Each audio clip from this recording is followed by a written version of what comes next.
The mahogany conference table gleamed under the crystal chandelier as Rebecca Chen sat across from her sister Victoria at the annual family Thanksgiving dinner.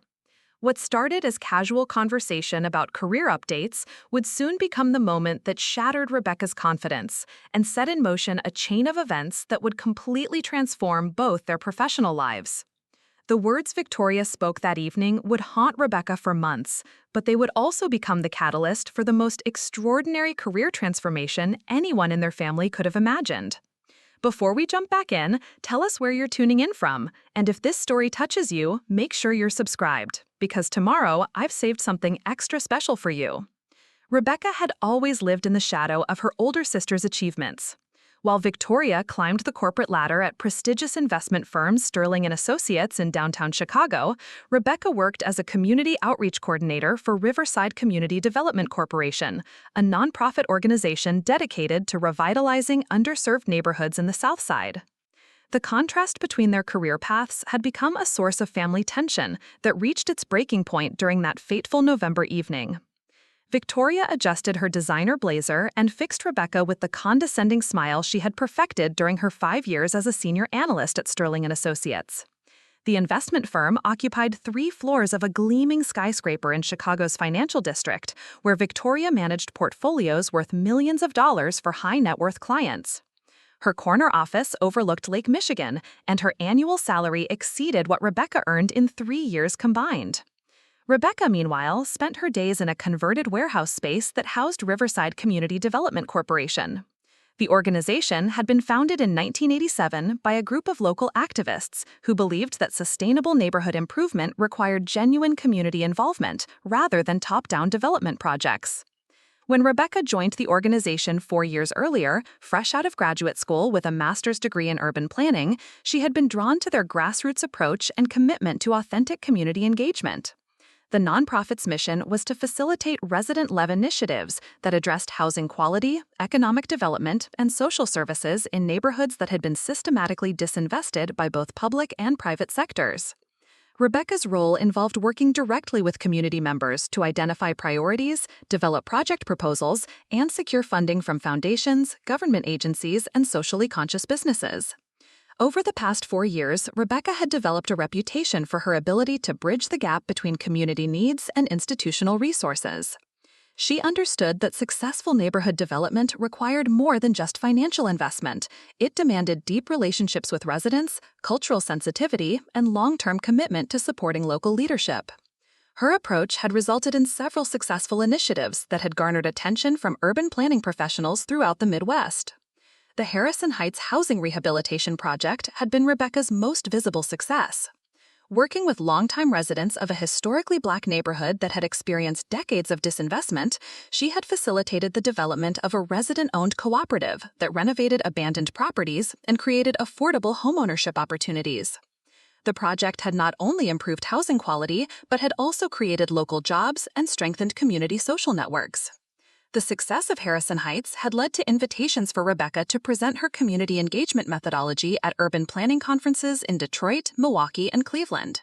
Her approach, which emphasized resident leadership and culturally responsive development strategies, had been featured in several academic journals and policy reports. Despite these professional achievements, Victoria remained dismissive of Rebecca's career choice. Their parents, Dr. James Chen, a cardiologist, and Linda Chen, a retired high school principal, had always encouraged both daughters to pursue meaningful work, but family gatherings often became uncomfortable as Victoria's financial success created implicit pressure for Rebecca to justify her career path. The tension had been building for years, but Victoria had never been as directly critical as she was during that November evening. The Thanksgiving dinner at their parents' suburban Naperville home had proceeded normally through the appetizer course. Conversation had covered familiar territory: their father's recent retirement from his cardiology practice, their mother's volunteer work with the local library system, and updates about various relatives and family friends. The atmosphere had been warm and comfortable until Victoria decided to share her recent promotion news. Sterling & Associates had just announced Victoria's advancement to Vice President of Client Relations, making her the youngest person in the firm's history to achieve that position. The promotion came with a substantial salary increase, expanded responsibilities for managing the firm's most prestigious accounts, and a relocation to their New York office, where she would be working directly with institutional investors and pension funds. Victoria described her new role with obvious pride, detailing the exclusive client dinners, international business travel, and strategic planning sessions that would define her responsibilities. She spoke about the Manhattan apartment the firm was helping her secure and the professional networking opportunities that would position her for eventual partnership consideration. As Victoria outlined her career trajectory, Rebecca felt the familiar mixture of admiration and inadequacy that had characterized their relationship since childhood. Victoria had always been the high achiever, the one who excelled academically, earned prestigious internships, and pursued opportunities that impressed their parents' professional colleagues.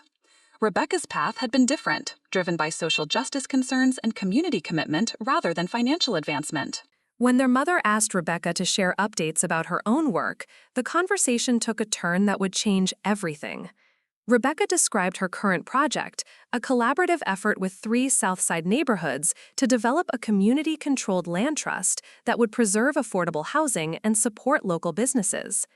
The initiative involved complex negotiations with city officials, foundation program officers, and community organizations, requiring the kind of strategic thinking and relationship management that Rebecca had developed over years of nonprofit work.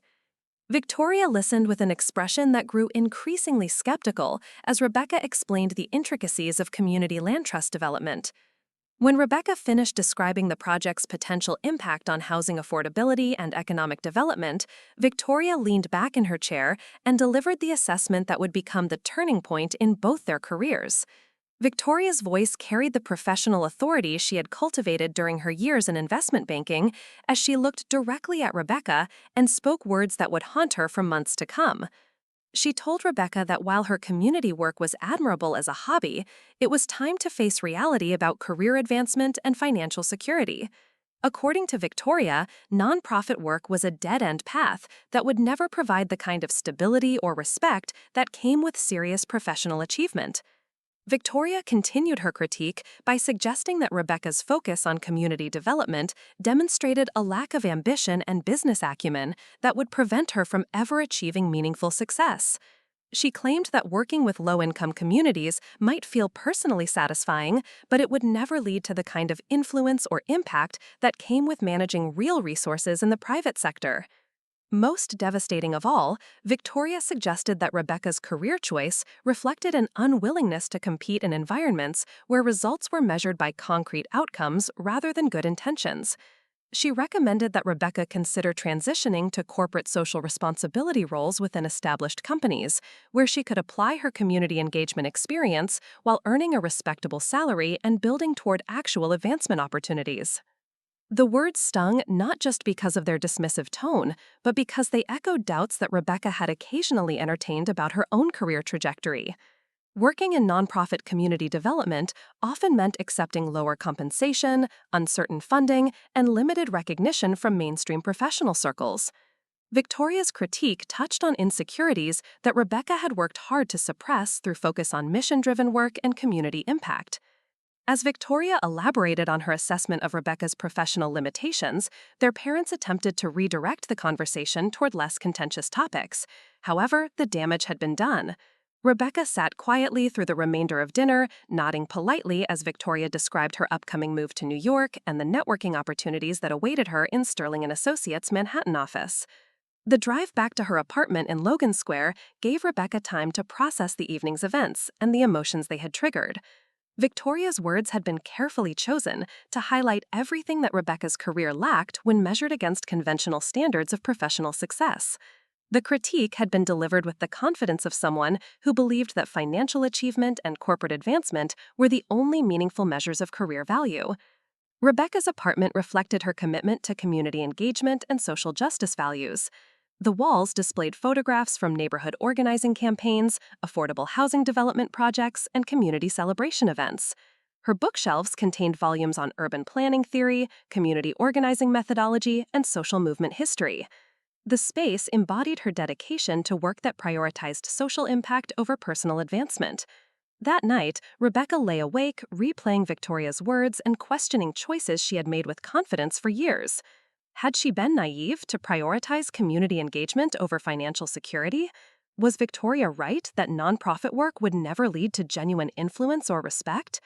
The doubts felt particularly acute because Rebecca genuinely loved her work and believed in its importance.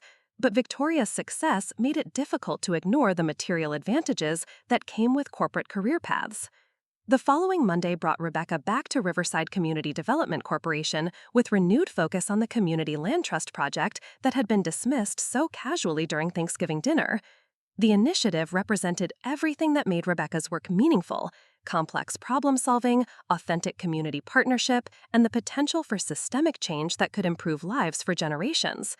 The Westside Community Land Trust project had emerged from 2 years of organizing work with residents of 3 adjacent neighborhoods that had experienced both disinvestment and gentrification pressures.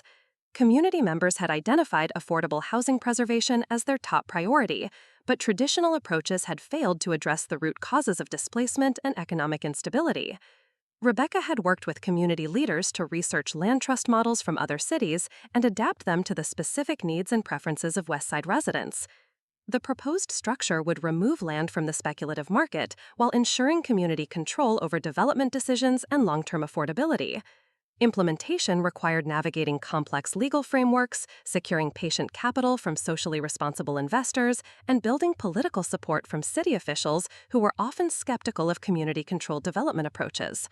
The project had attracted attention from urban planning researchers at Northwestern University, who were documenting the community engagement process as a potential model for other cities. Professor Maria Rodriguez, who directed the university's Community Development Research Center, had been particularly impressed with Rebecca's ability to facilitate authentic resident leadership while managing the technical and financial complexities required for successful land trust development. Professor Rodriguez had invited Rebecca to present the Westside Land Trust methodology at the upcoming National Community Development Conference in Washington, D.C., where urban planning professionals from across the country would gather to share innovative approaches to neighborhood revitalization. The presentation would provide an opportunity to demonstrate how community-controlled development could achieve both social justice goals and financial sustainability. Despite this recognition from academic and professional circles, Victoria's critique continued to undermine Rebecca's confidence in ways that affected her daily work. The dismissive assessment of her career choice created self-doubt that interfered with her ability to advocate effectively for community priorities and engage confidently with foundation program officers and city officials. 3 weeks after the Thanksgiving dinner confrontation, Rebecca received a phone call that would begin to shift her understanding of her professional value and potential. The call came from David Kim, program officer for the Chicago Community Investment Fund, a foundation that provided grants and technical assistance to community development organizations throughout the metropolitan area. David had been following Rebecca's work for several years and was particularly interested in the Land Trust Project's innovative approach to community engagement and ownership structure. The Chicago Community Investment Fund was exploring opportunities to support community-controlled development initiatives that could serve as models for other cities, and David believed that Westside Land Trust represented exactly the kind of transformative work the foundation wanted to advance. David's call included an unexpected proposition that would elevate Rebecca's profile within Chicago's community development ecosystem. The Chicago Community Investment Fund was launching a new initiative called the Community Ownership Accelerator, designed to provide intensive technical assistance and substantial funding to resident-led development projects with potential for regional and national replication. The Accelerator program would select 5 community development initiatives from across the Midwest to receive comprehensive support, including legal assistance, financial planning, policy advocacy, and documentation of best practices for broader dissemination. Participating projects would also receive funding packages ranging from $500,000 to $2 million, depending on scope and community needs. David explained that Rebecca's work with Westside Land Trust had been recommended by multiple foundation colleagues and university researchers as an ideal candidate for the Accelerator program. The application process would require detailed documentation of community engagement methodology, financial projections, and policy innovation, but David encouraged Rebecca to apply and offered foundation staff support for proposal development. The opportunity represented validation of Rebecca's approach that contrasted sharply with Victoria's dismissive assessment of nonprofit work as a dead-end career path. The Chicago Community Investment Fund was one of the region's most respected foundations, and their Community Ownership Accelerator represented a significant investment in the kind of community-controlled development that Rebecca had been pioneering. Rebecca spent the following week developing a comprehensive application that documented the Westside Land Trust's development process, community engagement strategies, and potential for replication in other cities. The proposal required detailed financial analysis, legal framework documentation, and evidence of community support that demonstrated the project's viability and sustainability. Working on the application reinforced Rebecca's understanding of the sophisticated skills her work required. Community development involved complex project management, financial analysis, legal navigation, and relationship building that was comparable to corporate consulting or investment banking. The difference was that community development applied these skills towards social justice goals rather than profit maximization. The application process also provided an opportunity for Rebecca to articulate the broader significance of her work in ways that had been difficult to communicate during Victoria's critique. Community-controlled development represented a fundamental shift in how cities approached neighborhood revitalization, moving away from top-down investment strategies toward resident-led initiatives that built wealth and power within communities that had been systematically excluded from economic opportunities. 2 weeks after submitting the accelerator application, Rebecca received confirmation that Westside Land Trust had been selected as one of 5 initiatives to participate in the program. The notification included details about the funding commitment, technical assistance resources, and national networking opportunities that would support the project's implementation and documentation. The Chicago Community Investment Fund in Westside Land Trust included an initial grant of $850,000 to support land acquisition, legal development, and community organizing activities. Additional funding would be available based on project milestones and community needs assessment. The foundation was also providing access to legal specialists, financial consultants, and policy advocates who would support the land trust's development and sustainability. More significantly, the Accelerator program included opportunities for Rebecca to present the Westside model at national conferences, contribute to policy research publications, and participate in strategy sessions with foundation leaders and policymakers from across the country.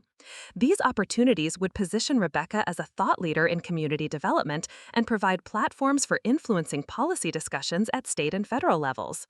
The recognition from Chicago Community Investment Fund began to shift her perspective on her career trajectory and professional value. The foundation's substantial investment in her work demonstrated that community development could attract significant resources and institutional support when it was executed with strategic vision and authentic community partnership. Rebecca's confidence was further boosted by an unexpected invitation from Dr. Patricia Washington, director of the Urban Institute's Community Development Research Program in Washington, D.C.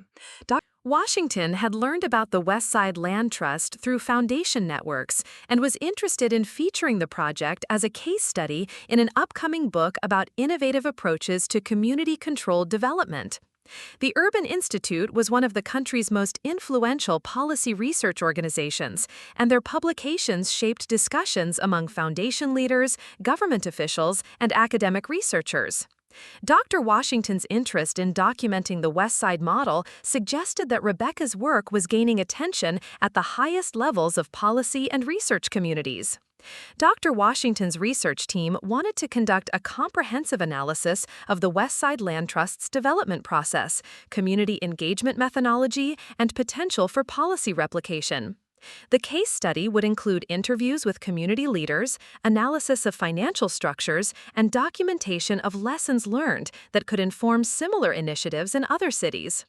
The Urban Institute's research would also examine the broader implications of community-controlled development for urban policy, exploring how land trusts and resident ownership models could address systemic issues related to housing affordability, economic development, and community wealth building.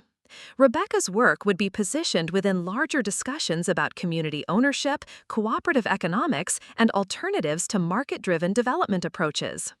As Rebecca prepared for her interview with Dr. Washington's research team, she reflected on how dramatically her professional landscape had shifted since Victoria's dismissive assessment of her career potential. 3 months earlier, she had been questioning whether nonprofit work could ever lead to meaningful influence or impact. Now she was being recognized as an innovator whose work was shaping policy discussions at national levels. The interview with the Urban Institute team provided an opportunity for Rebecca to articulate the theoretical frameworks and strategic thinking that informed her community development practice. The researchers were particularly interested in how she had navigated the tensions between community control and institutional requirements, maintaining resident leadership while securing resources from foundations and government agencies that often had their own priorities and timelines. Rebecca's analysis impressed the research team with its sophistication and strategic depth. She demonstrated understanding of complex policy environments, innovative financial structures, and community organizing methodologies that reflected years of practical experience combined with theoretical knowledge. The interview revealed that community development work, when executed at Rebecca's level, required exactly the kind of strategic thinking and analytical capabilities that Victoria had claimed were lacking in nonprofit careers. Dr. Washington's feedback after the interview provided external validation that countered Victoria's critique in powerful ways. She told Rebecca that the Westside Land Trust represented some of the most innovative thinking in contemporary urban policy, and that Rebecca's methodology could influence community development practice for decades to come. The Urban Institute's research process also connected Rebecca with other community development practitioners who were pioneering similar approaches in cities across the country. These relationships introduced her to a network of professionals who were applying sophisticated business and policy analysis towards social justice goals, challenging assumptions about the intellectual rigor and strategic complexity of nonprofit work. 6 months after Victoria's Thanksgiving dinner critique, Rebecca's professional profile had been transformed in ways that exceeded anything she had previously imagined possible. The Chicago Community Investment Fund's Accelerator program had positioned her as a regional leader in community development innovation. The Urban Institute's research was documenting her work for national policy audiences. Conference invitations were arriving from organizations across the country that wanted to learn about the Westside Land Trust model. Most significantly, Rebecca's confidence in her career choice had been restored and strengthened through recognition from institutions that valued exactly the kind of strategic thinking and community engagement that defined her approach to development work. Victoria's assessment of nonprofit careers as dead-end paths had been contradicted by evidence of growing influence and expanding opportunities. The validation was particularly meaningful because it came from organizations and professionals who understood the complexity and significance of community development work. Unlike Victoria's critique, which had been based on assumptions about nonprofit limitations, the recognition Rebecca was receiving reflected deep analysis of her methodology, outcomes, and potential for systemic impact. As Rebecca prepared for her presentation at the National Community Development Conference, she reflected on the journey that had brought her from self-doubt to professional confidence. Victoria's words had been intended to humble her expectations and push her toward more conventional career choices. Instead, they had motivated Rebecca to document and articulate the value at her work in ways that attracted attention from the highest levels of policy and research communities. The conference presentation would provide an opportunity to share the Westside Land Trust model with practitioners from across the country who were seeking innovative approaches to community-controlled development. Rebecca's methodology would be featured alongside other cutting-edge initiatives that were reshaping how cities approached neighborhood revitalization and community wealth building. More importantly, the presentation would demonstrate that community development, when executed with strategic vision and authentic community partnership, could generate the kind of influence and impact that Victoria had claimed was only available through corporate career paths. Rebecca's work was proving that social justice goals and professional achievement were not mutually exclusive, but could be integrated in ways that created both personal fulfillment and systemic change. The morning of Rebecca's conference presentation arrived with the crisp clarity of a Washington, D.C. autumn day. As she stood in the convention center preparing to address an audience of urban planning professionals, foundation leaders, and policy researchers, Rebecca felt the confidence that came from years of meaningful work finally receiving appropriate recognition. Her presentation outline included detailed analysis of the West Side Land Trust's development process, community engagement methodology, and financial innovation. But more than technical information, Rebecca would be sharing a vision of community development that challenged conventional assumptions about nonprofit work and demonstrated the sophisticated strategic thinking required for successful resident-led initiatives. The audience included professionals from cities across the country who were struggling with similar challenges related to housing affordability, community displacement, and economic development. Rebecca's methodology offered concrete solutions based on authentic community partnership and innovative financial structures that could be adapted to different local contexts. As Rebecca took the stage to begin her presentation, she carried with her the satisfaction of knowing that Victoria's critique had been definitively answered through professional achievement that exceeded conventional measures of career success. The dead-end job had become a pathway to national influence and recognition that would have been impossible through traditional corporate advancement. The story of how a sister's mockery had inadvertently launched a trajectory toward thought leadership and policy influence was just beginning to unfold. Rebecca's presentation would mark not the culmination of her career transformation, but the beginning of opportunities that would eventually position her in ways that even Victoria's corporate success could not match. The presentation that was supposed to validate Rebecca's career choice would instead become the launching point for recognition that would reshape both sisters' understanding of professional achievement and social impact. Victoria's biggest mistake had been underestimating the power of purpose-driven work to generate influence that extended far beyond traditional measures of career success. Rebecca's voice carried steady confidence as she began addressing the audience of urban planning professionals who had gathered to learn about innovative approaches to community development.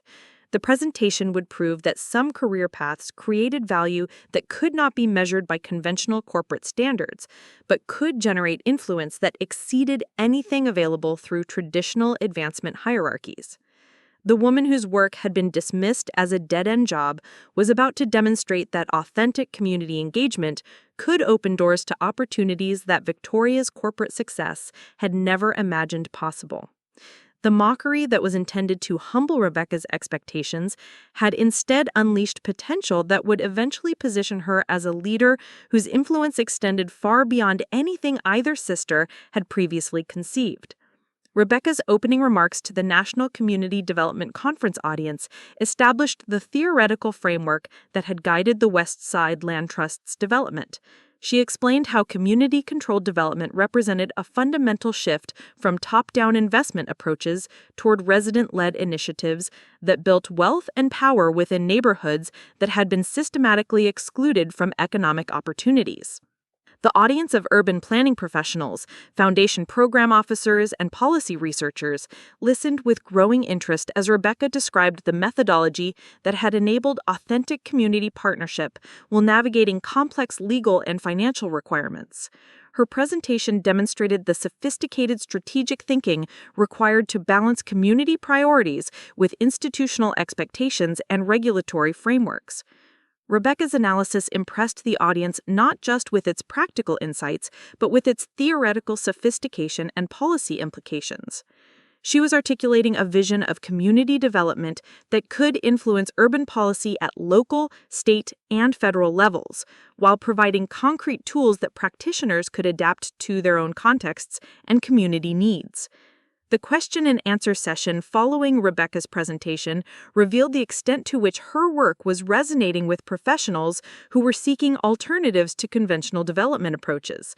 Audience members from cities across the country wanted to understand how they could implement similar community engagement methodologies and resident ownership structures in their own contexts. Dr. Elena Rodriguez, Director of Community Development for the City of Seattle, asked about the policy advocacy strategies that had enabled the West Side Land Trust to secure municipal support and regulatory approval. Her question reflected growing interest among city officials in community-controlled development approaches that could address housing affordability while strengthening neighborhood social networks. Marcus Thompson, a program officer with the Ford Foundation's Building Institutions and Networks program, inquired about the financial innovations that had made the land trust sustainable while maintaining community control. His interest suggested potential foundation support for replicating the West Side model in other cities with similar housing affordability challenges. The depth and sophistication of audience questions demonstrated that Rebecca's work was addressing issues that were central to contemporary urban policy discussions. Her methodology was providing solutions to challenges that foundation leaders, city officials, and community development practitioners were encountering across the country. Following her conference presentation, Rebecca was approached by Dr. Angela Foster, Senior Advisor for the Department of Housing and Urban Development's Office of Policy Development and Research. Dr. Foster explained that HUD was exploring policy innovations that could support community-controlled development initiatives as alternatives to traditional affordable housing programs. The federal government's interest in Rebecca's work represented a level of policy influence that exceeded anything Victoria had achieved through her corporate career. Preparing and narrating this story took us a lot of time, so if you are enjoying it, subscribe to our channel. It means a lot to us. Now back to the story. While Victoria managed investment portfolios for wealthy clients, Rebecca was being consulted about policies that could affect housing and community development across the entire country. Dr. Foster invited Rebecca to participate in a HUD policy working group that was developing recommendations for federal support of community land trusts and resident ownership initiatives. The working group included urban planning researchers, foundation leaders, and community development practitioners who were advising HUD leadership about innovative approaches to housing affordability and community wealth building. Participation in the HUD working group would position Rebecca as a policy advisor whose recommendations could influence federal funding priorities and regulatory frameworks. The opportunity represented exactly the kind of systemic impact that had motivated her to pursue community development work, but at a scale that she had never anticipated achieving. 2 weeks after the conference, Rebecca received an email that would mark the beginning of the most dramatic phase of her career transformation. The message was from Catherine Williams, Executive Director of the National Community Development Initiative, one of the country's most influential intermediary organizations supporting community-based development work. Catherine explained that the National Community Development Initiative was launching a new fellowship program designed to support emerging leaders who were pioneering innovative approaches to community-controlled development. The fellowship would provide substantial funding for fellows to expand their work while contributing to policy research and practitioner training at national levels. The Community Leadership Fellowship included a 3-year commitment that would support fellows in scaling their local work while participating in national policy discussions and training other practitioners in their methodologies. Fellows would receive annual stipends of $120,000 plus project funding and travel support for conferences and training activities. More significantly, fellows would be based at the National Community Development Initiative's headquarters in Washington, D.C., where they would work directly with foundation leaders, federal agency officials, and congressional staff members who shaped community development policy. The fellowship would provide access to policymaking processes that few community development practitioners ever experienced. Catherine's invitation to apply for the fellowship represented recognition that Rebecca's work had national significance and policy implications that extended far beyond the West Side neighborhood where it had originated. The National Community Development Initiative was essentially offering to invest in Rebecca's methodology as a model that could influence community development practice across the country. The fellowship application required extensive documentation of Rebecca's community engagement approach, analysis of the policy innovations that had enabled the West Side Land Trust's success, and proposals for how her methodology could be adapted to different regional contexts and community needs. Working on the fellowship application provided Rebecca with an opportunity to articulate the broader significance of her work and its potential for systemic impact. Community-controlled development was not just about individual neighborhood projects, but about fundamental shifts in how power and resources were distributed in urban environments. The application process also required letters of recommendation from colleagues and partners who could speak to Rebecca's leadership capabilities and the effectiveness of her community engagement methodology. The letters came from community leaders who had worked with Rebecca on the West Side Project, foundation program officers who had supported her work, and academic researchers who had studied her approach. Maria Santos, president of the West Side Neighborhood Association and a key leader in the land trust development process, wrote about Rebecca's ability to facilitate authentic resident leadership while navigating complex institutional requirements. Maria's letter emphasized that Rebecca's approach had strengthened community organizing capacity while securing resources that supported long-term neighborhood stability. Professor Rodriguez from Northwestern University provided academic perspective on the theoretical innovations embedded in Rebecca's methodology and their potential for influencing urban planning practice. Her letter positioned Rebecca's work within broader discussions about community organizing, cooperative economics, and alternatives to market-driven development approaches. David Kim from the Chicago Community Investment Fund describes the foundation perspective on Rebecca's strategic capabilities and her potential for policy leadership. His letter emphasized the sophisticated financial analysis and institutional navigation that characterized Rebecca's approach to community development. 3 months after submitting her fellowship application, Rebecca received notification that she had been selected as one of 5 community leadership fellows for the National Community Development Initiative. The notification included details about the fellowship structure, expectations for policy engagement, and opportunities for national networking and training. The fellowship would begin with a 6-month transition period that would allow Rebecca to complete her current commitments with Riverside Community Development Corporation while beginning her engagement with national policy discussions. The National Community Development Initiative would also provide support for documentation and replication of the Westside Land Trust model during the transition period. Rebecca's selection as a Community Leadership Fellow represented validation of her approach that exceeded anything Victoria had achieved through traditional corporate advancement. While Victoria managed financial portfolios for individual clients, Rebecca was being recognized as a policy leader whose work could influence community development practice for decades to come. The fellowship also included opportunities for international engagement that would position Rebecca within global discussions about community-controlled development and cooperative economics. The National Community Development Initiative maintained partnerships with community development organizations in Latin America, Africa, and Asia that were pioneering similar approaches to resident ownership and community wealth building. 6 months into her fellowship, Rebecca was invited to participate in an international conference on community land tenure and cooperative development in Barcelona, Spain. The conference brought together practitioners, researchers, and policymakers from across the world who were working on community-controlled development initiatives. Rebecca's presentation at the Barcelona conference positioned the Westside Land Trust model within global discussions about alternatives to speculative real estate markets and extractive economic systems. Her methodology was being recognized not just as an innovative community development approach, but as a contribution to international discussions about economic democracy and community ownership. The international recognition of Rebecca's work provided perspective on how dramatically her professional trajectory had shifted since Victoria's Thanksgiving dinner critique. 2 years earlier, she had been told that nonprofit work would never lead to meaningful influence or respect. Now, she was being invited to share her expertise with policymakers and practitioners from around the world. The transformation was particularly striking because it had been achieved through deepening her commitment to community engagement and social justice values rather than abandoning them for more conventional career paths. Victoria's advice to transition toward corporate social responsibility work had been exactly wrong about how to achieve influence and recognition.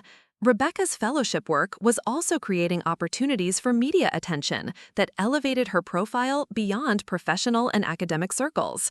The New York Times urban policy reporter had written a feature article about innovative approaches to community development that highlighted the Westside Land Trust as a model for other cities. The Washington Post had published an op-ed piece by Rebecca about federal policy reforms that could support community-controlled development initiatives. The article positioned her as a thought leader whose recommendations were shaping discussions among foundation leaders and congressional staff members. National Public Radio had featured Rebecca in a documentary series about housing affordability and community ownership that reached audiences across the country.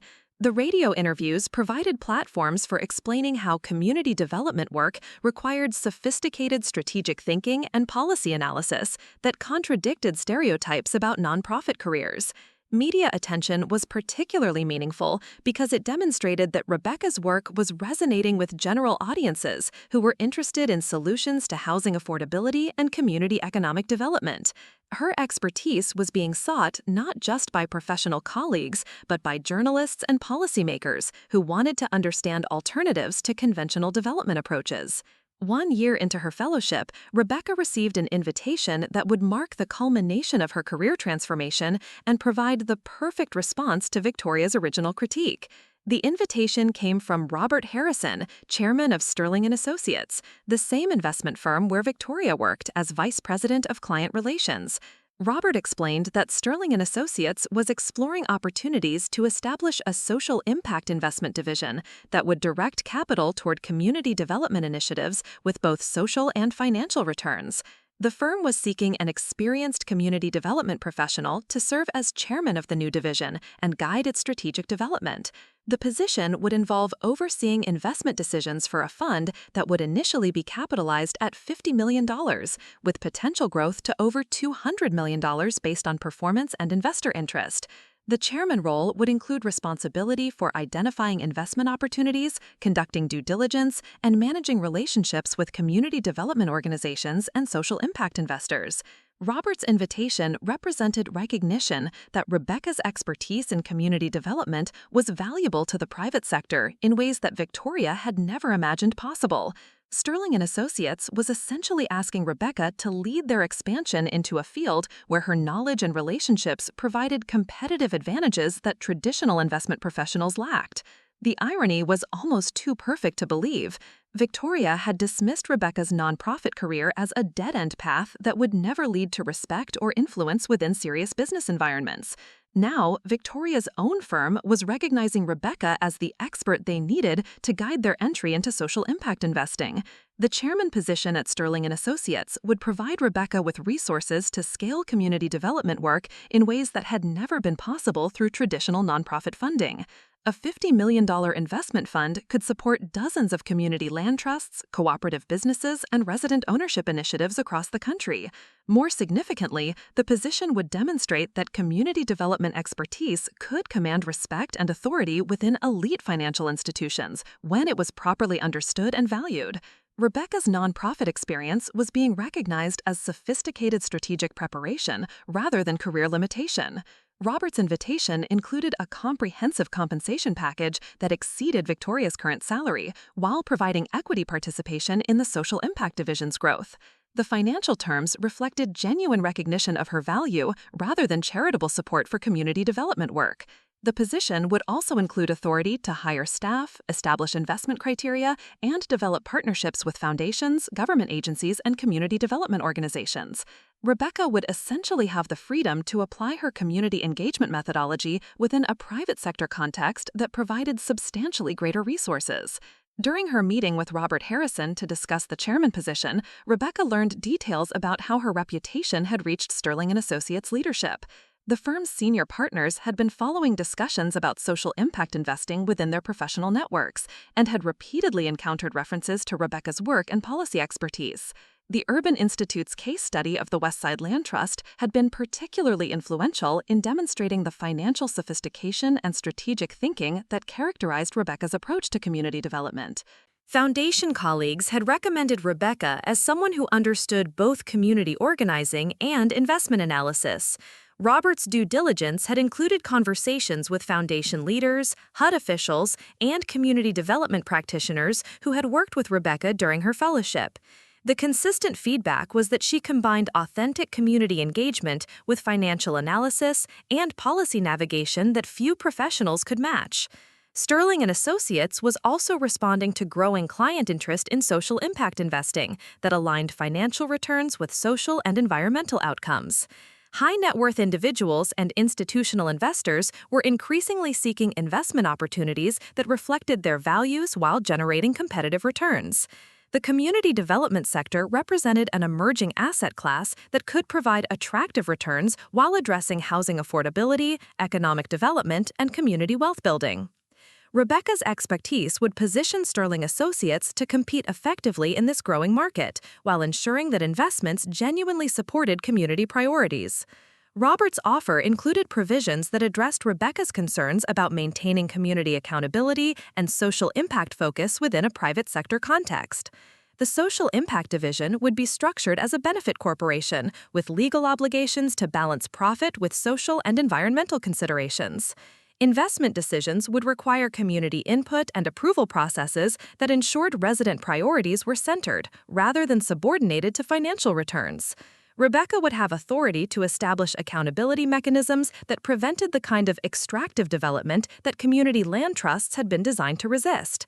The chairman position would also include opportunities for Rebecca to continue her policy advocacy work and training of other practitioners.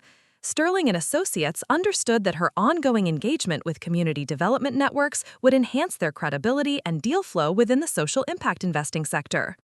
3 days after her meeting with Robert Harrison, Rebecca received a phone call that would provide the perfect conclusion to her journey from family mockery to professional recognition. The call came from Victoria, who had just learned about Rebecca's potential appointment as chairman of Sterling and Associates' new social impact division. Victoria's voice carried a mixture of shock and grudging admiration as she acknowledged that she had heard rumors about Rebecca's discussions with Fern leadership. The news had spread through Sterling and Associates' New York office, where Victoria's colleagues were asking about her sister's background and qualifications for the chairman position. The conversation that followed was dramatically different from their Thanksgiving dinner exchange 2 years earlier. Victoria's dismissive confidence had been replaced by genuine curiosity about how Rebecca had achieved recognition within elite financial circles while maintaining her commitment to community development work.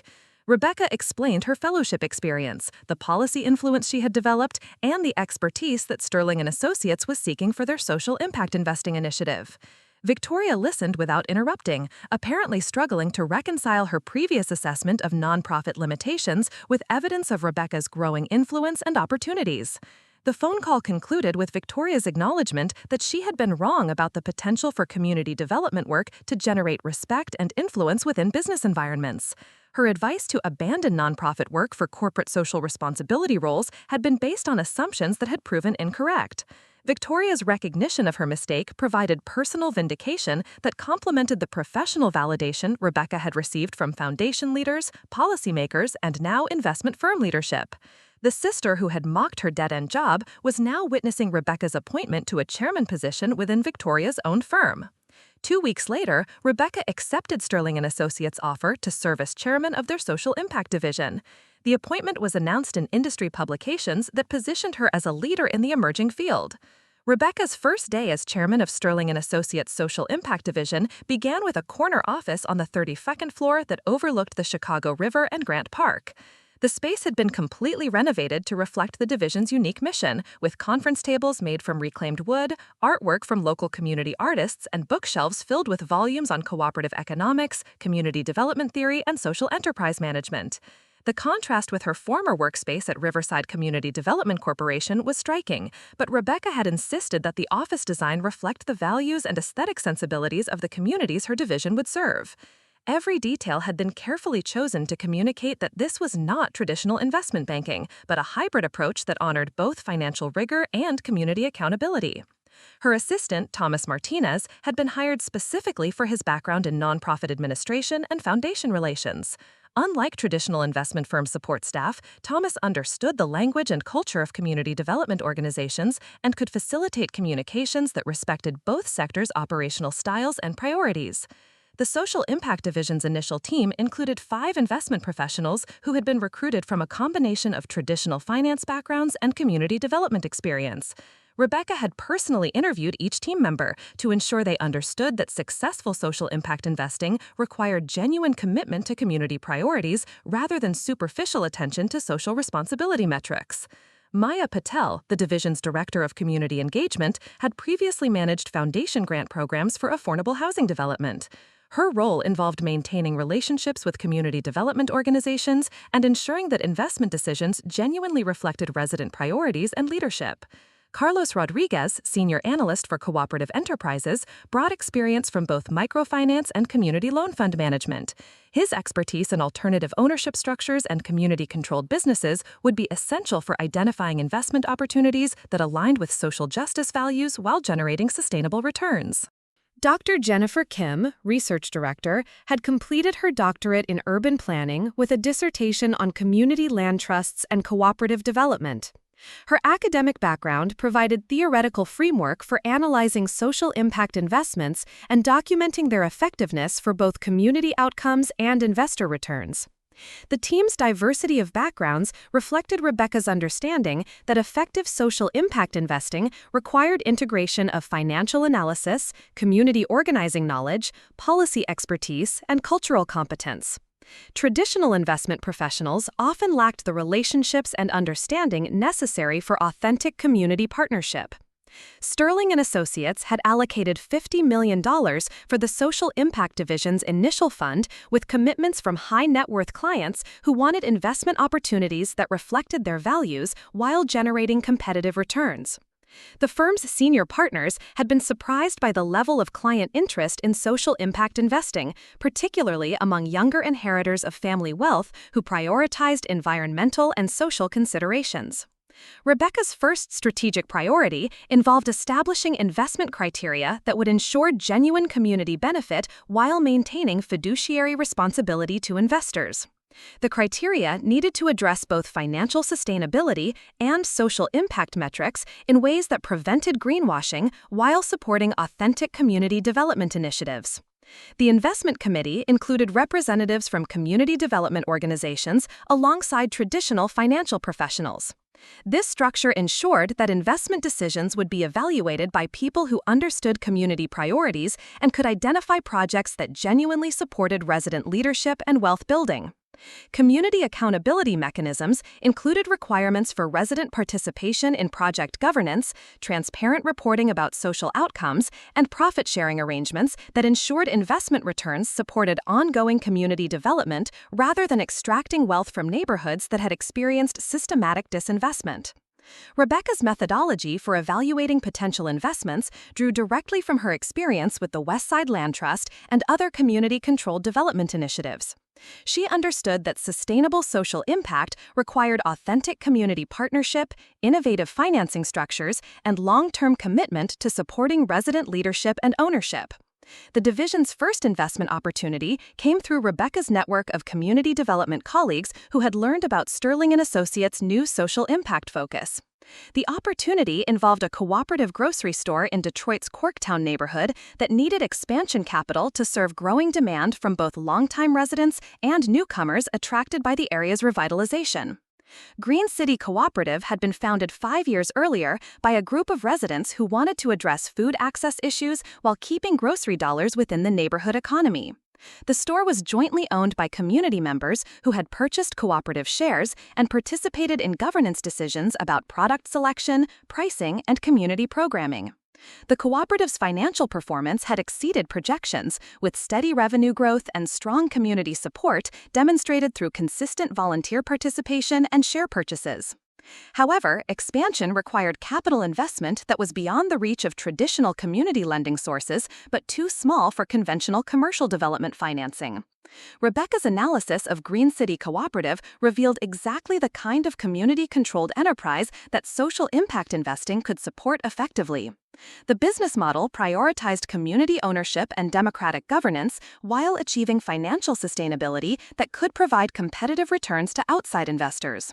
The investment structure Rebecca developed included patient capital that would support expansion while maintaining community control over business operations and strategic decisions.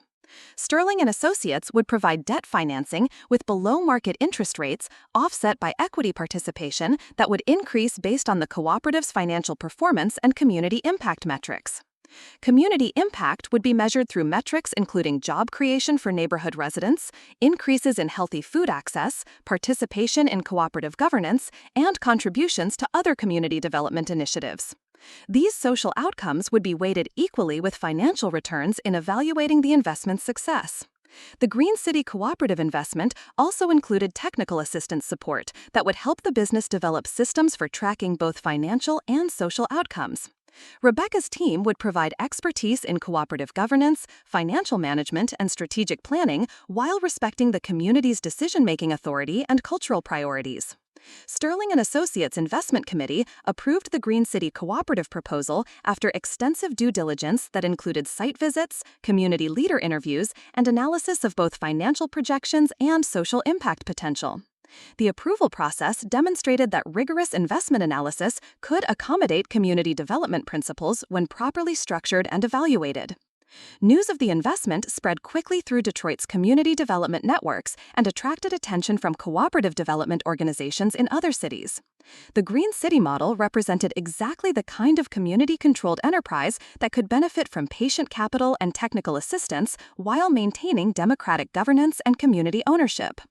Rebecca's success with the cooperative investment led to additional opportunities from community development organizations that had previously been unable to access capital markets despite strong business models and community support.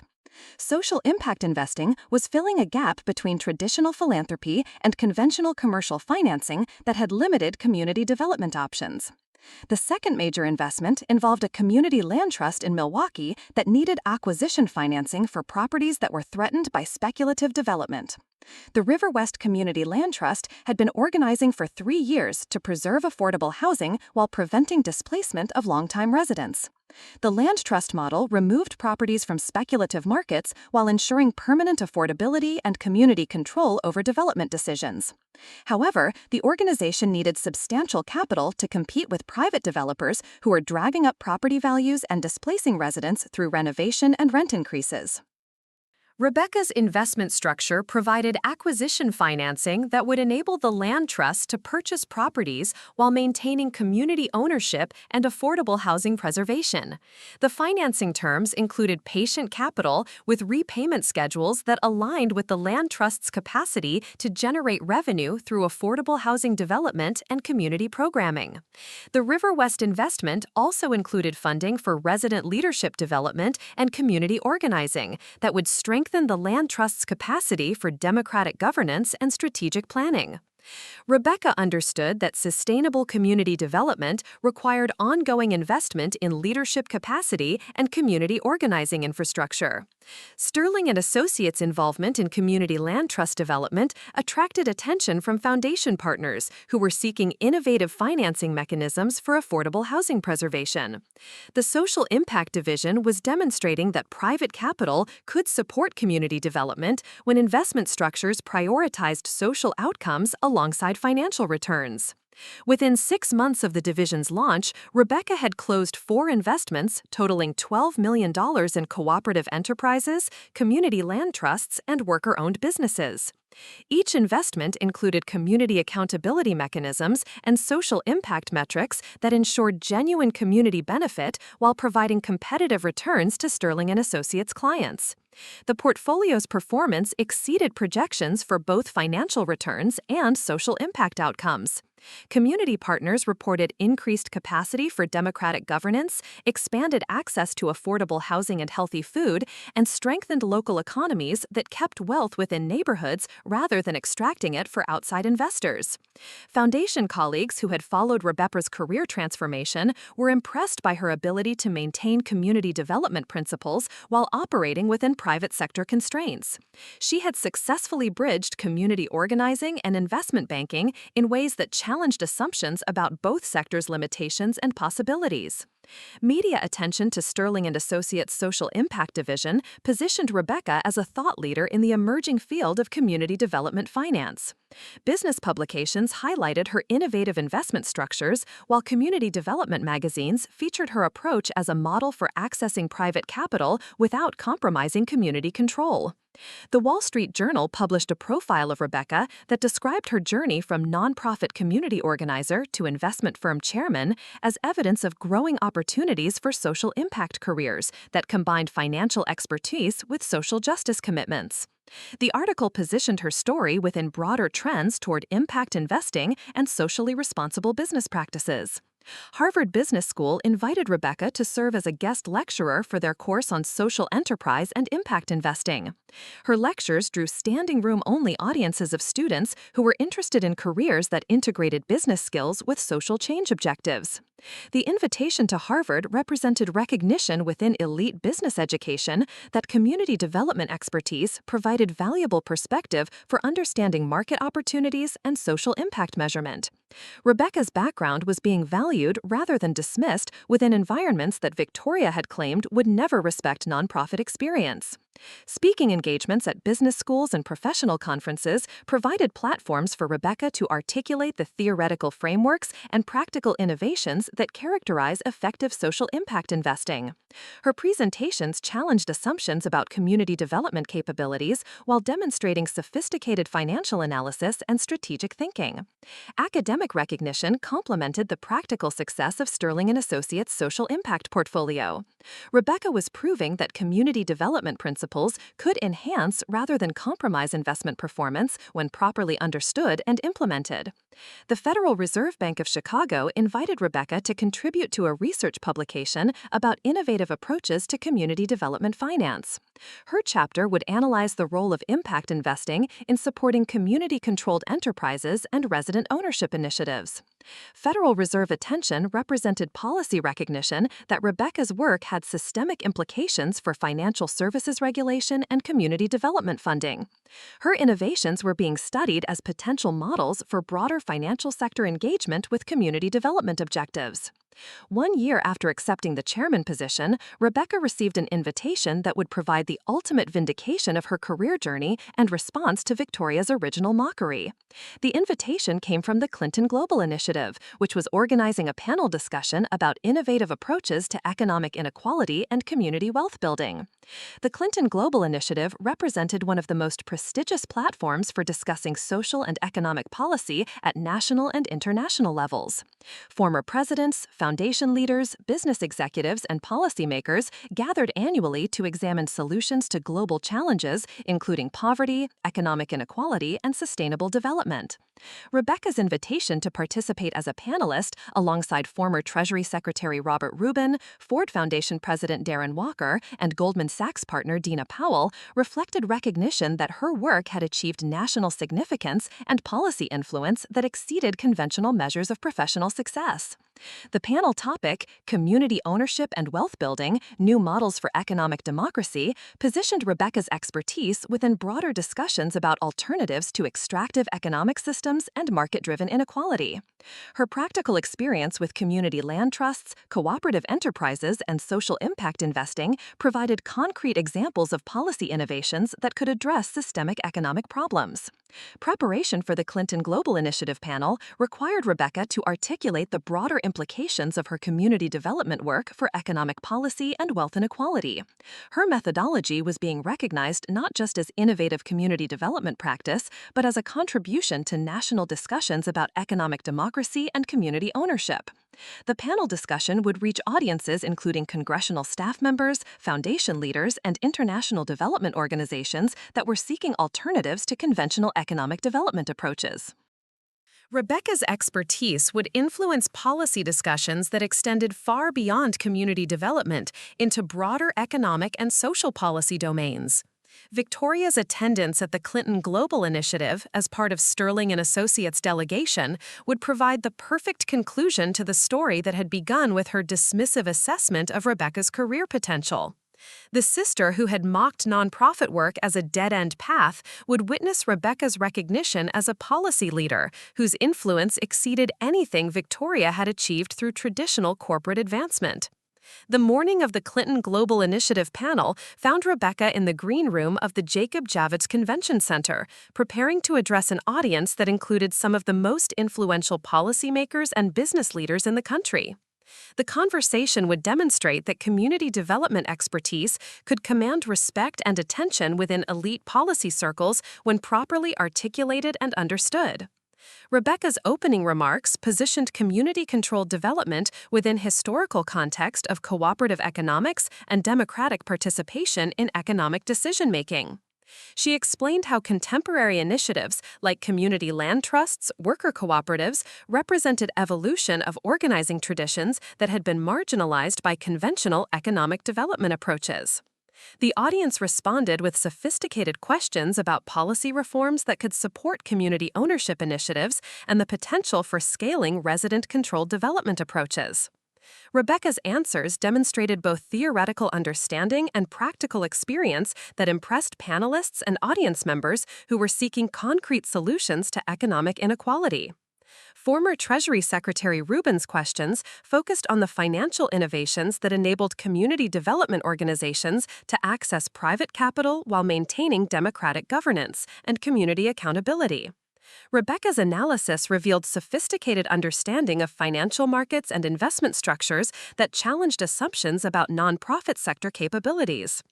Darren Walker from the Ford Foundation inquired about the role of philanthropy in supporting community ownership initiatives and the potential for foundation funding to leverage private investment for community development objectives.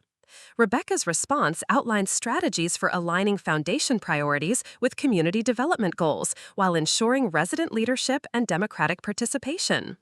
The panel discussion concluded with audience questions that demonstrated widespread interest in replicating Rebecca's methodology in other cities and policy contexts. Community development practitioners, foundation program officers, and government officials wanted to understand how they could adapt her approach to their own contexts and constituencies. Following the panel, Rebecca was approached by representatives from the Obama Foundation, the MacArthur Foundation, and the Department of Housing and Urban Development who were interested in supporting national replication of her community development innovations. The level of institutional interest exceeded anything she had anticipated when accepting the Sterling and Associates position. The Clinton Global Initiative appearance marked the culmination of Rebecca's transformation from community development practitioner to national policy leader. Victoria's mockery of her dead-end job had inadvertently launched a trajectory toward influence and recognition that exceeded conventional corporate success measures. Victoria's response to witnessing Rebecca's Clinton Global Initiative panel provided personal closure to the family dynamics that had initiated this extraordinary career journey.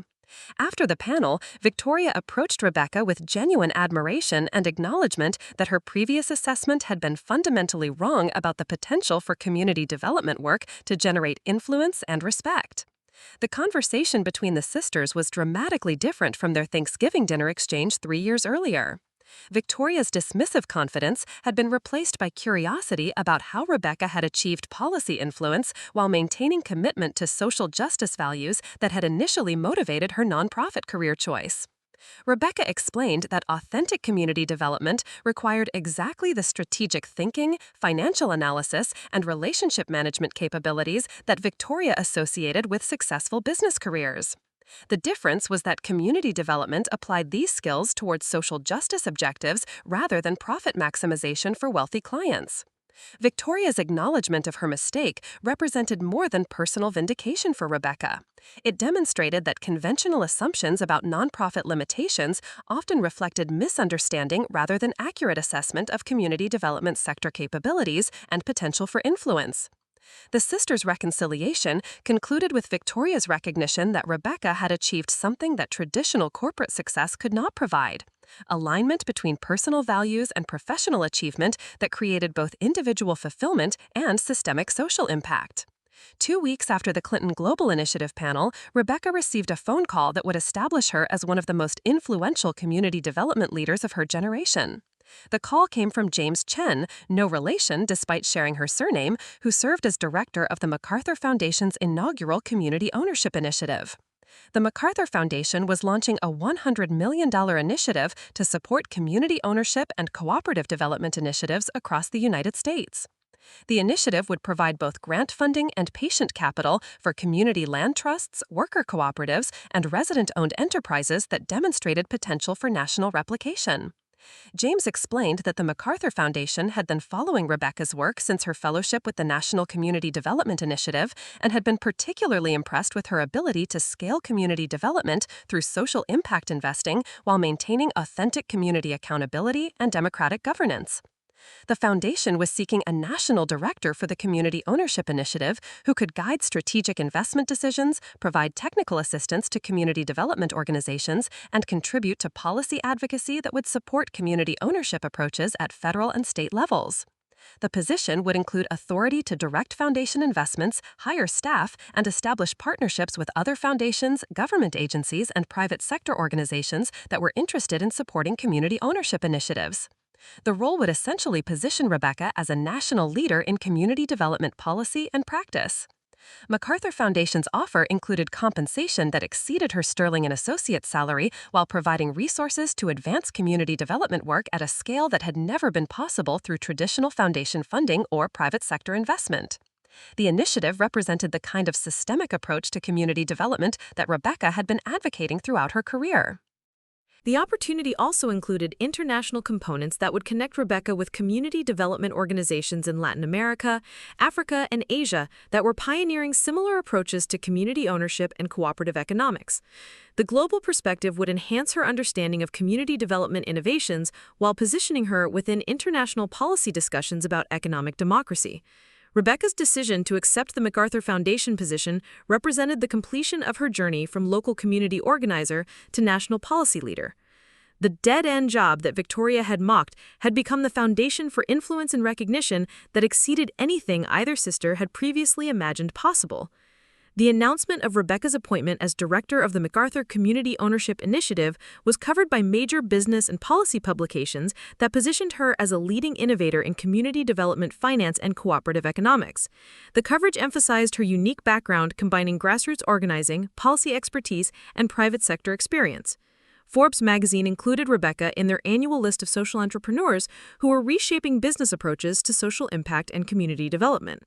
The profile described her career trajectory as evidence of growing opportunities for professionals who could bridge community organizing and financial innovation. The New York Times editorial board cited Rebecca's work in an opinion piece about federal policy reforms that could support community ownership and cooperative development. The editorial positioned her methodology as a model for addressing economic inequality through community-controlled enterprise and resident ownership initiatives. National Public Radio featured Rebecca in a documentary series about economic democracy and alternative ownership models that reached audiences across the country. The interviews provided platforms for explaining how community development work required sophisticated strategic thinking and policy analysis that contradicted stereotypes about nonprofit sector capabilities. Media recognition complemented the institutional validation that Rebecca had received from foundations, government agencies, and business organizations that were seeking innovative approaches to community development and economic inequality. Her expertise was being sought by journalists and policymakers who wanted to understand alternatives to conventional economic development approaches. The contrast between Rebecca's current recognition and Victoria's original assessment was so dramatic that it seemed to belong to different professional universes. The dead-end job had become a pathway to policy influence that would shape community development practice for decades to come. Victoria's perspective on her sister's career had evolved from dismissive mockery to genuine admiration for achievements that exceeded her own corporate success. The investment banker who had questioned nonprofit career potential was now witnessing Rebecca's appointment to positions that commanded respect within elite policy and business circles. The transformation was particularly meaningful because it had been achieved through deepening commitment to community development principles rather than abandoning them for more conventional career paths. Rebecca had proven that authentic social justice work could generate influence and recognition when properly executed and strategically positioned. Her success also demonstrated that community development expertise provided valuable perspective for understanding market opportunities, policy innovations, and social impact measurement that were increasingly important within business, foundation, and government sectors. The MacArthur Foundation's appointment would provide resources and platforms for Rebecca to influence community development practice at national and international levels while maintaining the community accountability and democratic governance principles that had motivated her original career choice. 5 years after Victoria's Thanksgiving dinner mockery, Rebecca had achieved policy influence and professional recognition that exceeded conventional measures of career success while remaining true to the social justice values that had initially drawn her to community development work. The story would conclude with Rebecca's recognition that Victoria's critique had inadvertently provided the greatest professional gift imaginable: motivation to demonstrate that purpose-driven work could generate influence and impact that traditional corporate careers could not match. Victoria's biggest mistake had been underestimating the power of authentic community engagement to create opportunities that exceeded anything available through conventional advancement hierarchies.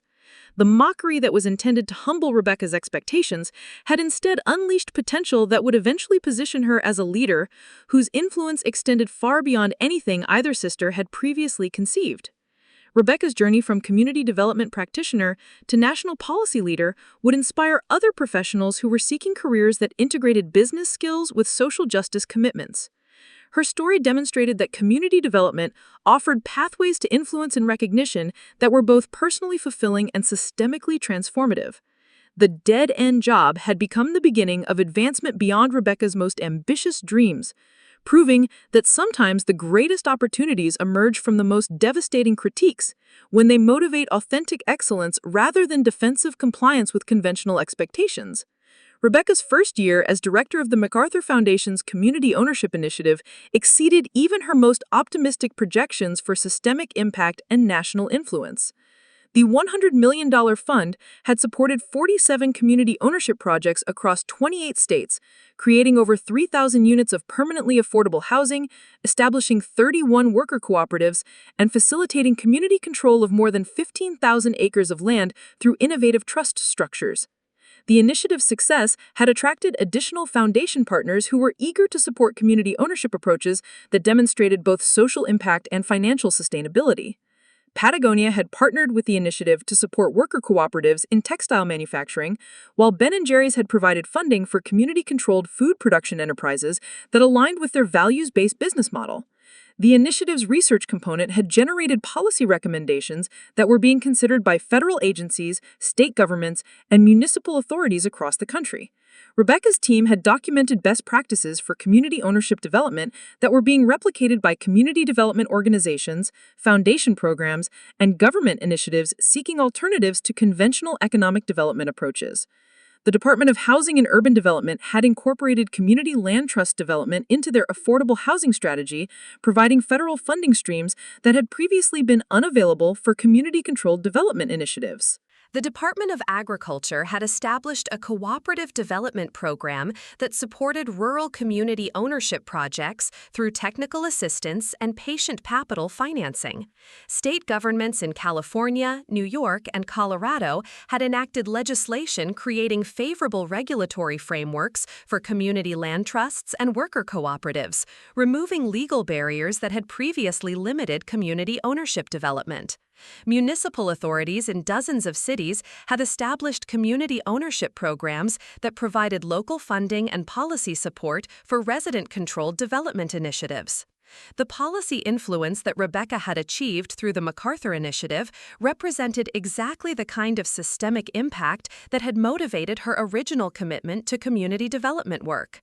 Her expertise was shaping government programs, foundation strategies, and business practices that would support community ownership for decades to come. International recognition had accompanied domestic policy influence, as Rebecca's methodology attracted attention from community development organizations and policymakers in countries across the globe. The United Nations Human Settlements Program had invited her to contribute to their global policy framework for community-controlled urban development, positioning her work within international discussions about housing rights and economic democracy.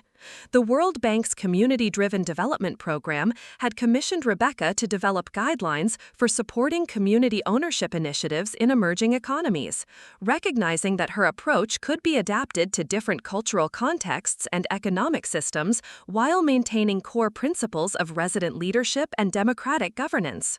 European Union officials had consulted with Rebecca about policy reforms that could support cooperative development and community land tenure as alternatives to market-driven economic development that had contributed to growing inequality and social displacement across member nations. The international scope of recognition reflected the universal applicability of community ownership principles that transcended specific national contexts while addressing common challenges related to housing affordability, economic inequality, and democratic participation in economic decision-making processes. Rebecca's global influence had been formalized through her appointment to the International Cooperative Alliances Policy Advisory Committee, where she worked with cooperative development leaders from 6 continents to develop strategies for advancing community ownership and economic democracy through international trade agreements, development finance, and policy coordination among cooperative movements worldwide.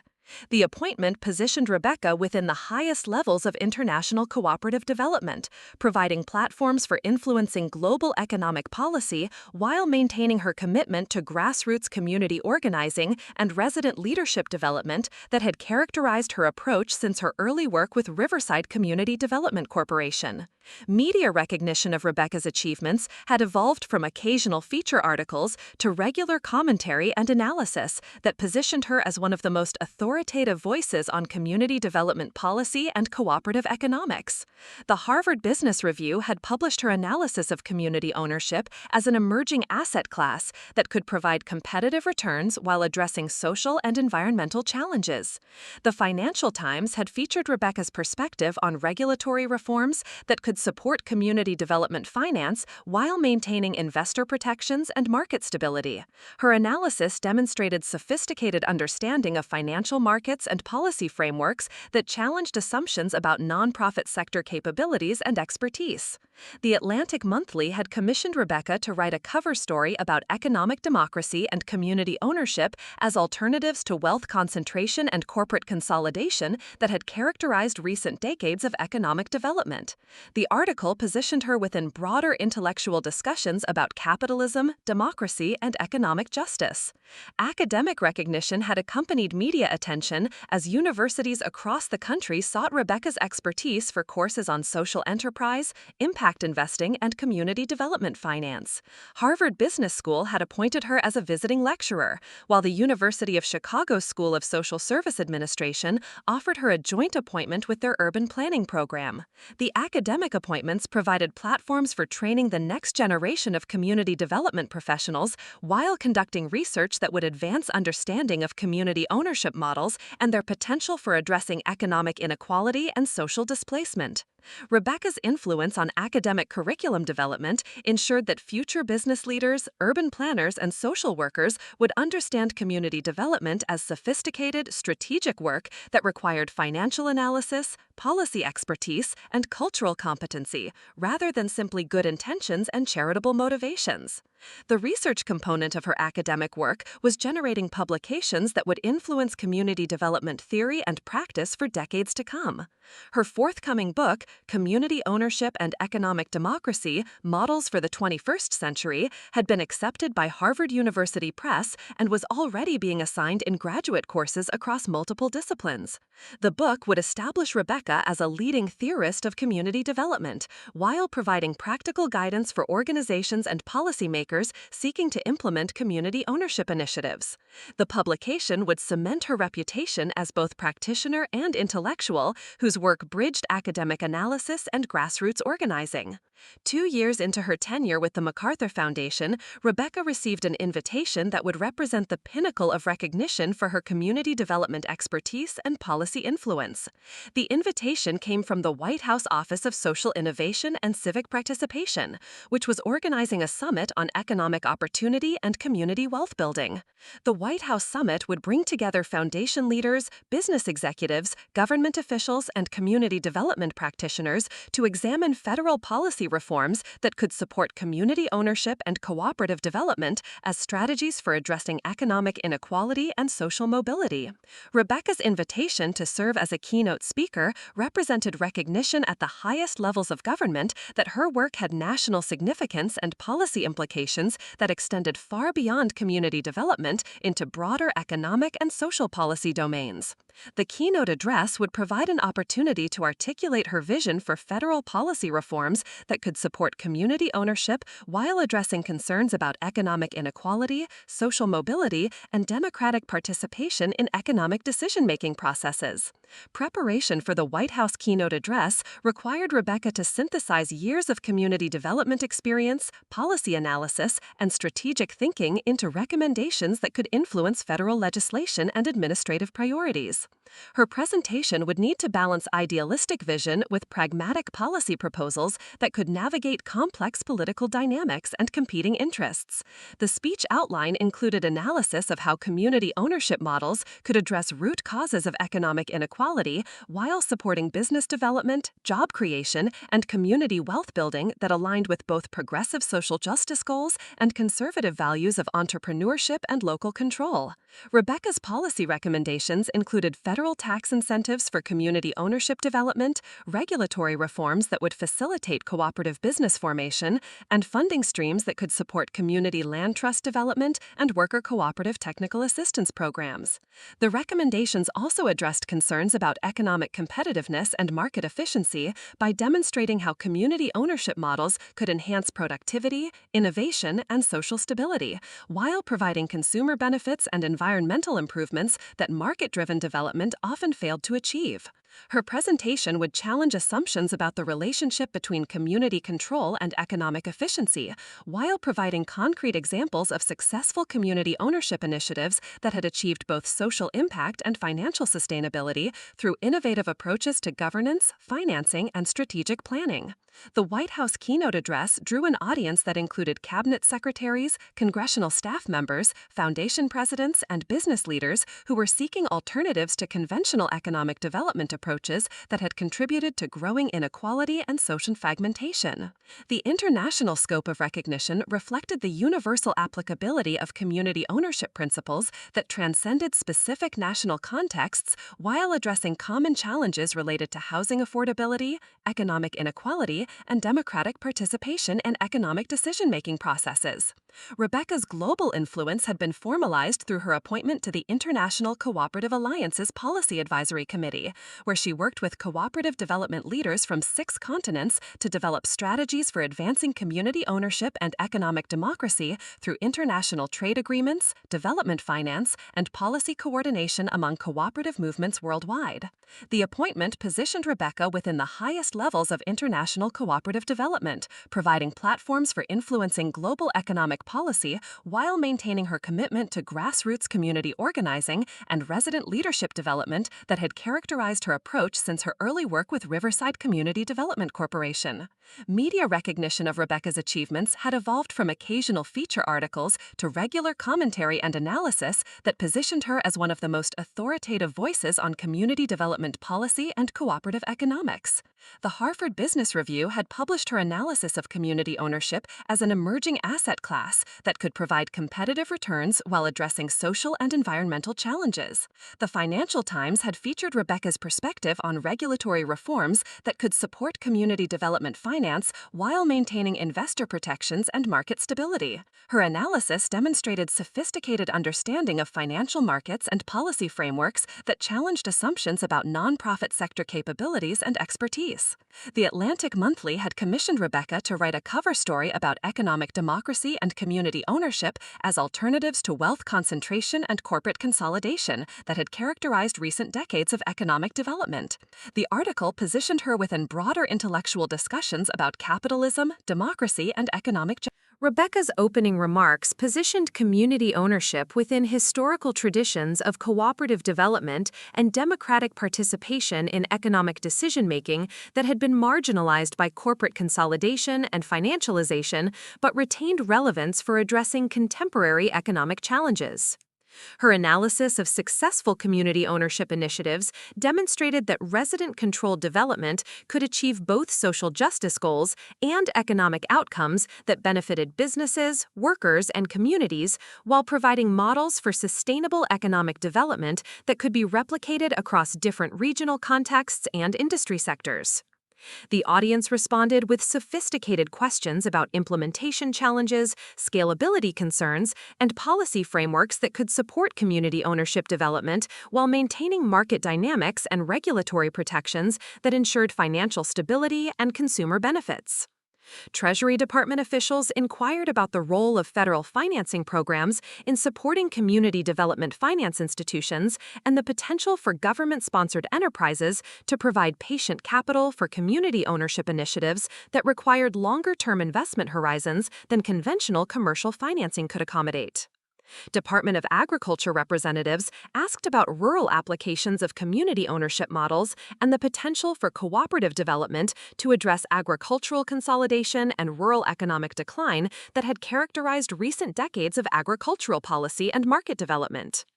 Small Business Administration leadership wanted to understand how worker cooperatives could be integrated into existing business development programs and the regulatory changes that would be necessary to support cooperative formation while maintaining competitive markets and entrepreneurial innovation. Rebecca's responses demonstrated comprehensive understanding of federal policy frameworks, implementation challenges, and political dynamics that impressed audience members who were seeking concrete proposals for supporting community ownership through government programs and regulatory reforms. The keynote conclusion included a call for federal legislation that would establish a community ownership development bank similar to existing development finance institutions, but focused specifically on supporting resident-controlled enterprises, community land trusts, and cooperative businesses that demonstrated potential for addressing economic inequality while strengthening local economies. The legislative proposal had been developed through consultation with congressional staff members, community development organizations, and policy research institutions that had been analyzing federal approaches to community ownership development and identifying opportunities for bipartisan support around local control and entrepreneurship themes. Following the White House keynote, Rebecca was approached by representatives from both major political parties who were interested in developing legislation that could support community ownership while appealing to diverse constituencies concerned about economic inequality, local control, and business development. Senator Elizabeth Warren's office had been following Rebecca's work and was interested in incorporating community ownership provisions into broader financial services reform legislation that would address predatory lending, community development finance, and wealth inequality through comprehensive regulatory changes. Representative Ro Khanna had been exploring community ownership approaches as components of technology policy that could ensure that innovation benefits were shared with communities rather than concentrated among technology companies and their investors. Republican Senator Marco Rubio had expressed interest in community ownership models as alternatives to government welfare programs that could support entrepreneurship and local economic development while reducing dependence on federal transfer payments. The bipartisan interest in Rebecca's policy recommendations reflected the potential for community ownership to bridge ideological divisions by appealing to both social justice concerns and conservative values of entrepreneurship, local control, and market-based solutions to social problems. 3 months after the White House keynote, Rebecca received notification that the Community Ownership Development Bank legislation had been introduced with bipartisan sponsorship and was being considered by both banking committees as part of broader financial services reform discussions. The legislation included many of the provisions that Rebecca had recommended, including federal funding for community ownership technical assistance, loan guarantees for cooperative development, and regulatory frameworks that would facilitate community land trust development while maintaining consumer protections and market stability. Congressional testimony provided Rebecca with additional opportunities to influence federal policy while demonstrating the sophistication and strategic depth of community development analysis that challenged stereotypes about nonprofit sector capabilities and expertise. The testimony process also connected Rebecca with policymakers, business leaders, and community development practitioners who were seeking alternatives to conventional economic development approaches that had contributed to growing inequality and social displacement. Her influence on federal legislation represented the culmination of a career trajectory that had begun with local community organizing and evolved into national policy leadership that exceeded anything Victoria had achieved through traditional corporate advancement. The contrast between Rebecca's policy influence and Victoria's corporate success had become even more pronounced as Rebecca's work gained recognition within business circles that had previously dismissed community development as idealistic social work rather than sophisticated strategic analysis. Harvard Business School's decision to offer Rebecca a tenured faculty position reflected recognition within elite business education that community development expertise provided valuable perspective for understanding market opportunities, social impact measurement, and stakeholder capitalism that were becoming increasingly important for business strategy and competitive advantage. The faculty appointment would position Rebecca within the institution that had trained many of the business leaders who were now seeking her expertise for understanding community engagement, social impact investing, and cooperative development that could enhance corporate social responsibility while providing competitive advantages. Her academic platform would also provide opportunities for training future business leaders in community development principles and practices that could transform corporate approaches to community engagement, stakeholder capitalism, and social impact measurement. The Harvard appointment represented recognition that community development had evolved into a sophisticated field requiring advanced analytical capabilities, strategic thinking, and policy expertise that were comparable to traditional business disciplines while offering unique perspectives on market opportunities and social innovation. Rebecca's decision to accept the Harvard position while maintaining her role with the MacArthur Foundation reflected her commitment to influencing both academic and policy discussions about community ownership and economic democracy through multiple platforms and constituencies. The dual appointment would provide unprecedented opportunities for advancing community development theory and practice while training the next generation of leaders who would implement community ownership initiatives through business, foundation, and government careers. Victoria's response to Rebecca's Harvard appointment provided the perfect conclusion to their family dynamic that had initiated this extraordinary career transformation. Victoria's call came the evening after Harvard's public announcement of Rebecca's faculty appointment, which had been covered by major business publications as evidence of growing institutional recognition for community development expertise. The conversation was marked by Victoria's genuine admiration for achievements that exceeded her own corporate success while remaining true to social justice values that had motivated Rebecca's original career choice. Victoria acknowledged that her Thanksgiving dinner critique had been based on fundamental misunderstanding of community development potential rather than accurate assessment of nonprofit sector limitations. Victoria's recognition of her mistake was accompanied by curiosity about how Rebecca had achieved influence within business and policy circles while maintaining commitment to community accountability and democratic governance that had characterized her approach since her early work with neighborhood organizations. Rebecca explained that authentic community development required exactly the strategic thinking, financial analysis, and relationship management capabilities that Victoria associated with successful business careers, but applied towards social justice objectives rather than wealth accumulation for already privileged populations.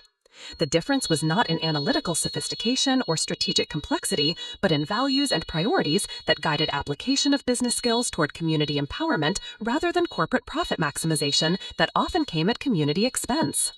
Victoria's acknowledgement of the sophistication required for successful community development work represented personal vindication that complemented the professional recognition Rebecca had received from foundations, government agencies, academic institutions, and business organizations. The sisters' relationship had been transformed from competitive dynamics based on conventional success measures to mutual respect for different approaches to meaningful work that reflected their individual values and interests while achieving influence and recognition within their respective domains. Rebecca's journey from community development practitioner to national policy leader had demonstrated that authentic social justice work could generate influence and recognition that exceeded conventional corporate success when properly executed and strategically positioned within broader policy and economic discussions. Her story also illustrated how community development expertise provided valuable perspective for understanding market opportunities, social innovation, and stakeholder engagement that were becoming increasingly important for business strategy, foundation programming, and government policy development. The MacArthur Foundation's decision to extend Rebecca's appointment for an additional 5 years with expanded funding and authority reflected commitment to supporting community ownership development as a long-term strategy for addressing economic inequality and strengthening democratic participation in economic decision-making. The extension included funding for international program development that would support community ownership initiatives in emerging economies while documenting best practices that could inform policy development in countries experiencing rapid urbanization and economic transformation. Rebecca's international work would connect her with community development practitioners, policymakers, and academic researchers who were pioneering similar approaches to community ownership and cooperative development within different cultural contexts and economic systems. The global scope of her influence would position Rebecca within international discussions about economic democracy, housing rights, and sustainable development that were shaping United Nations policy frameworks and development finance strategies. 5 years after Victoria's dismissive assessment of nonprofit career potential, Rebecca had achieved policy influence and professional recognition that exceeded conventional measures of success, while remaining committed to community accountability and democratic governance principles that had motivated her original career choice. The dead-end job had become a pathway to influence that would shape community development practice, academic curriculum, government policy, and business strategy for decades to come, proving that purpose-driven work could generate impact that traditional corporate careers could not match. Rebecca's success had also inspired other professionals who were seeking careers that integrated business skills with social justice commitments, demonstrating that community development offered pathways to influence and recognition that were both personally fulfilling and systemically transformative. The Harvard Business School case study that would document Rebecca's career trajectory was already being developed for courses on social entrepreneurship, impact investing, and stakeholder capitalism, ensuring that her methodology would influence business education and leadership development for future generations. Her story would become required reading for students who were interested in careers that combined financial expertise with social justice commitments, demonstrating that community development offered pathways to influence and recognition that were both personally fulfilling and systemically transformative. The Harvard Business School case study that would document Rebecca's career trajectory was already being developed for courses on social entrepreneurship, impact investing, and stakeholder capitalism, ensuring that her methodology would influence business education and leadership development for future generations. Her story would become required reading for students who were interested in careers that combined financial expertise with social justice commitments, demonstrating that community development offered pathways to influence and recognition that were both personally fulfilling and systemically transformative. The Harvard Business School case study that would document Rebecca's career trajectory was already being developed for courses on social entrepreneurship, impact investing, and stakeholder capitalism, ensuring that her methodology would influence business education and leadership development for future generations. Her story would become required reading for students who were interested in careers that combined financial expertise with social change objectives, challenging assumptions about the relationship between profit maximization and social impact that had characterized traditional business education. The case study would also examine how community development expertise could enhance business strategy, marketing effectiveness, and stakeholder engagement while providing competitive advantages that came from authentic community relationships and social license to operate. Rebecca's influence on business education would complement her policy impact, academic research, and community development practice to create comprehensive transformation of how professional institutions understood community engagement, social innovation, and economic democracy. The Network for Economic Democracy that Rebecca had founded through the MacArthur Initiative was establishing chapters in over 50 cities, providing infrastructure for community ownership advocacy, technical assistance, and policy coordination that would support movement building for decades to come.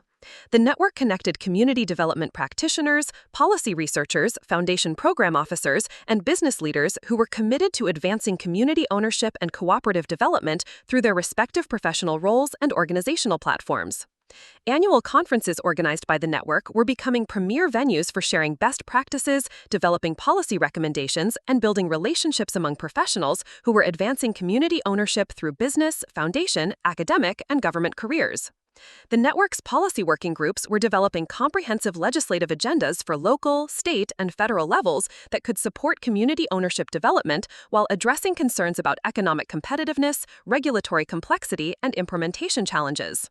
Research initiatives supported by the network were generating publications that would influence academic curriculum, policy development, and foundation programming, while providing evidence base for community ownership effectiveness and scalability. The network's influence extended beyond community development into broader discussions about economic policy, business strategy, and social innovation that were reshaping how institutions understood relationships between profit, purpose, and community engagement. Rebecca's role as network convener positioned her at the center of movement building that would continue long after her individual career, ensuring that community ownership principles would influence economic development for generations through institutional change and professional network development. The movement's success would represent the ultimate validation of Rebecca's career choice and response to Victoria's original critique, demonstrating that community development could generate systemic change that exceeded individual professional achievement while creating opportunities for others to pursue similar pathways to influence and recognition. 10 years after Victoria's Thanksgiving dinner mockery, Rebecca would deliver the commencement address at Harvard Business School, speaking to graduates who were entering careers that increasingly required understanding of community engagement, social impact measurement, and stakeholder capitalism that her work had helped legitimize within business education and practice.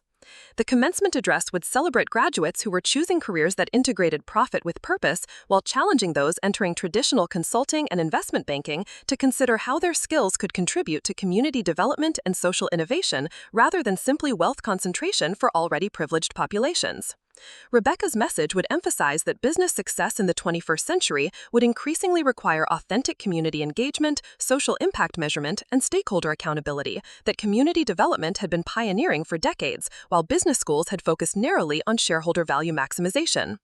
The address would position community development expertise as essential preparation for business leadership rather than alternative career path, challenging assumptions about nonprofit sector limitations while demonstrating sophisticated strategic thinking and analytical capabilities that community work required.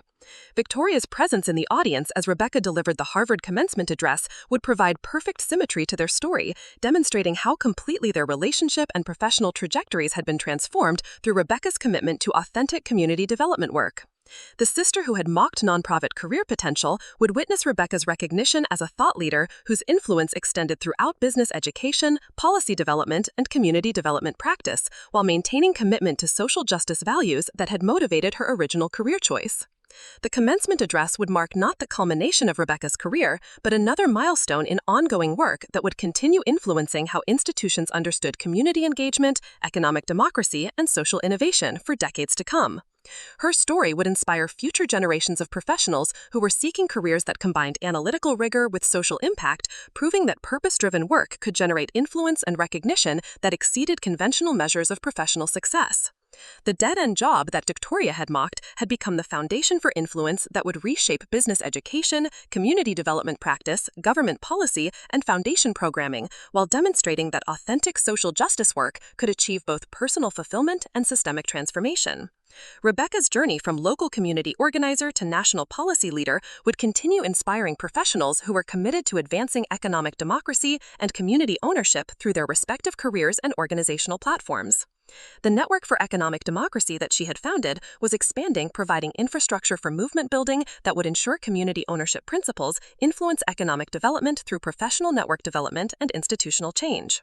The network's policy working groups were developing comprehensive legislative agendas for local, state, and federal levels that could support community ownership development while addressing concerns about economic competitiveness, regulatory complexity, and implementation challenges. Research initiatives supported by the network were generating publications that would influence academic curriculum, policy development, and foundation programming while providing evidence base for community ownership effectiveness and scalability. The network's influence extended beyond community development into broader discussions about economic policy, business strategy, and social innovation that were reshaping how institutions understood relationships between profit, purpose, and community engagement. Rebecca's role as network convener positioned her at the center of movement building that would continue long after her individual career, ensuring that community ownership principles would influence economic development for generations through institutional change and professional network development. The movement's success would represent the ultimate validation of Rebecca's career choice and response to Victoria's original critique, demonstrating that community development could generate systemic change and exceeded individual professional achievement while creating opportunities for others to pursue similar pathways to influence and recognition. 10 years after Victoria's Thanksgiving dinner mockery, Rebecca would deliver the commencement address at Harvard Business School, speaking to graduates who are entering careers that increasingly required understanding of community engagement, social impact measurement, and stakeholder capitalism that her work had helped legitimize within business education and practice. The commencement address would celebrate graduates who were choosing careers that integrated profit with purpose while challenging those entering traditional consulting and investment banking to consider how their skills could contribute to community development and social innovation rather than simply wealth concentration for already privileged populations. Rebecca's message would emphasize that business success in the 21st century would increasingly require authentic community engagement, social impact measurement, and stakeholder accountability that community development had been pioneering for decades while business schools had focused narrowly on shareholder value maximization. The address would position community development expertise as essential preparation for business leadership rather than alternative career path, challenging assumptions about nonprofit sector limitations while demonstrating sophisticated strategic thinking and analytical capabilities that community work required. Victoria's presence in the audience as Rebecca delivered the Harvard commencement address would provide perfect symmetry to their story, demonstrating how completely their relationship and professional trajectories had been transformed through Rebecca's commitment to authentic community development work. The sister who had mocked nonprofit career potential would witness Rebecca's recognition as a thought leader